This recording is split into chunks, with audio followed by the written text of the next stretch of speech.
Hey everyone, and welcome to my review for A Knight of the Seven Kingdoms Season 1 Episode 4, 7. And wow, was this a great episode that once again left me so happy with the show's creator, Ira Parker, who's really made a serious effort of remaining faithful to the source material.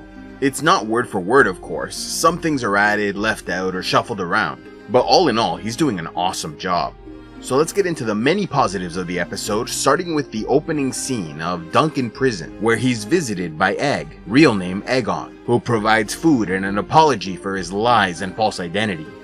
Dunk remains understandably frustrated with Egg's excuses, and learns he's awaited by Prince Baelor, and so quickly leaves to attend this important meeting. This scene was very similar to the books, with many lines taken directly.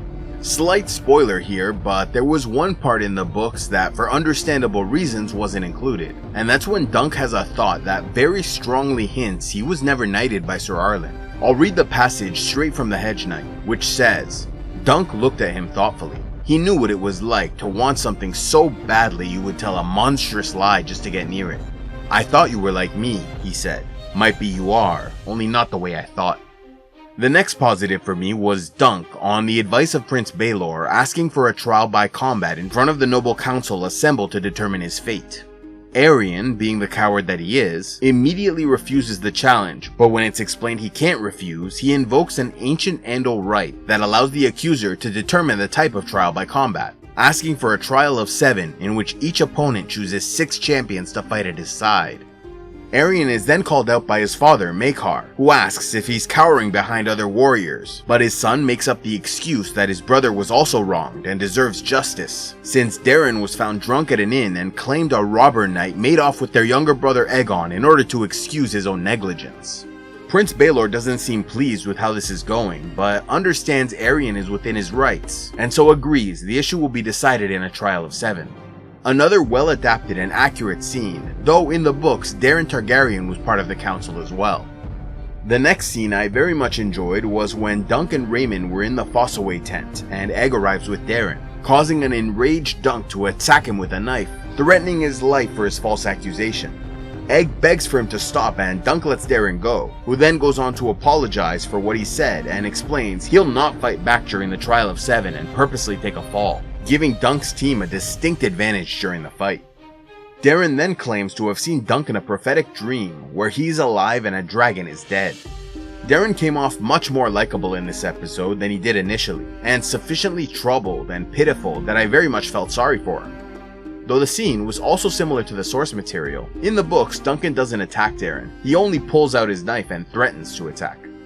Moving on to the negatives, there wasn't much, but I will say I'm not a fan of them repeating the same joke over and over, specifically when they build up a dramatic scene only to disrupt it with an attempt at comedy, like they did during Dunk's speech to the nobles, when he's looking for another champion only for one of them to stand and loudly fart. I feel like they've done this kind of thing several times and I've never really found it funny, so I didn't much care for that part of the scene.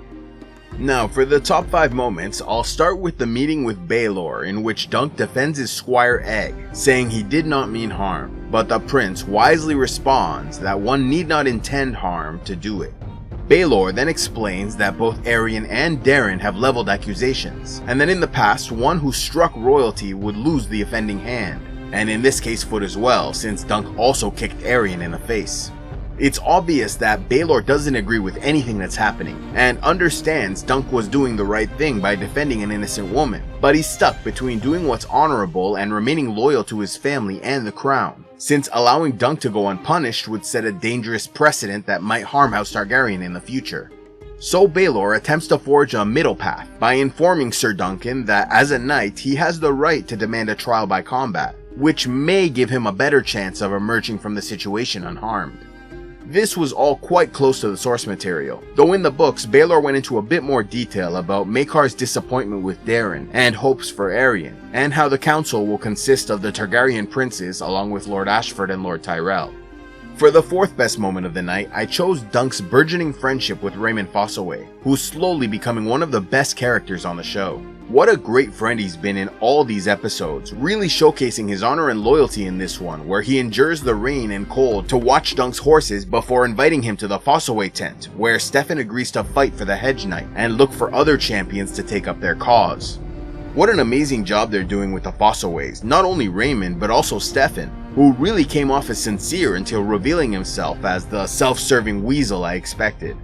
Raymond is also quite strongly reminding me of Podrick Payne from Game of Thrones, who was fiercely loyal to Tyrion Lannister. At the number 3 spot, I went with Dunk looking for Tenzel Too Tall, only to be found by the smith Steely Pate, who informs him the girl and her troop left for Dorne, and the shield being painted was left with him. Steely Pate then gives Dunk a pep talk and explains he upgraded the shield, only asking for a single copper as payment. They also recited a fun little rhyme, saying, "Oak and iron, guard me well, or else I'm dead and doomed to hell." Yet another great job by the actor in this episode, as Steely Pate is another character I'm really enjoying, as he seems both competent and sincere in all his dealings with Dunk. This is another scene incredibly similar to the books, where they go into a bit more detail, like explaining that Tenzel's uncle didn't want her to see Dunk killed, and that the rhyme was taught to Dunk by Sir Arlen, though he hadn't thought of it in years. For the second best moment, I chose Dunk learning that Egg secured 4 more champions, including Sir Humphrey Harding, whose leg was broken by Arryn but could still sit atop a horse, and so wanted revenge, as well as Sir Humphrey Beesbury, Sir Robin Riesling, and the Laughing Storm Sir Lionel Baratheon. Yet just as they believed only one more champion was needed, Sir Stefan arrived and revealed he'll fight for Arryn and the Accusers because they promised him a lordship. Raymond was outraged by this betrayal and so begs Dunk to make him a knight so he can take Stefan's place. And here we get yet another clue Dunk was not really knighted by Sir Arlen, as just like in the books, he hesitates to perform the ceremony, and is relieved when Lionel Baratheon takes over. This is likely because he feels guilty about passing on a false knighthood, and perhaps he's also afraid of being exposed, because he may not know the full procedure and words necessary to grant knighthood. And finally, we get the best moment of the night, which for me was Dunk's impassioned speech, where he searches for one last champion among the nobles, only for none to volunteer. Dunk even gets angry and accuses them of lacking honor until none other than Prince Baelor Targaryen rides up on his son's horse, naming himself as Dunk's 7th champion. Even though I knew this was coming, this last reveal came off so strong and epic. I was absolutely loving it and very much enjoyed Maekar's look of shock as he asks his brother what he's doing, to which Baelor replies Dunk defended the innocent, and now the gods will decide his guilt or innocence. For the best fight of the episode, I went with Dunk attacking Darren in the Fossilway tent, which I already mentioned didn't happen so aggressively in the books but still came off very well, with Dunk even explaining that he didn't fear reprisal for laying hands on Darren since they can't kill him twice. And for the best line of the night, I'll go with Dunk's impassioned speech to the nobles in attendance as he asks for one more knight to take up his cause, saying, "Has courage deserted the noble houses of Westeros? I will not believe it so. Are there no true knights among you?" So like I said, I absolutely loved this episode. It was well paced, well acted, great suspense, and a thrilling reveal at the end, all of which made it my favorite episode of the season so far. And so I'm going with a perfect 10 out of 10 for this one, as I really can't wait to see the fight. And that's it for my review of A Knight of the Seven Kingdoms Season 1 Episode 4, 7. And what did you all think? Are you enjoying the portrayal of the Fossilway cousins? Did you like Dunk's speech at the end? And what do you think about the big Baelor reveal? Let me know in the comments below, and be sure to check out my other A Song of Ice and Fire videos related to the show, like the history of Darren II, the spoiler-filled complete history of Sir Duncan the Tall, and spoiler-free prelude to A Knight of the Seven Kingdoms. All these videos and more will be linked in the comments below, and be sure to come back next week as I continue these weekly reviews. So for now, thank you all for watching, and I'll see you next time. A special thanks to all those who contribute to CivilizationEx, like Drac the Bronze, Warden of the X Christ Walder the Crimson Shadow, Zong the Black Wolf, and Lady J Book Nerd. If you'd like to help the channel, be sure to give a like, leave a comment, subscribe, and click on the links below, or else go to patreon.com/CivilizationEx, where you can gain early access to videos and watch the Patreon-only series, Heroes of Lore and Legend.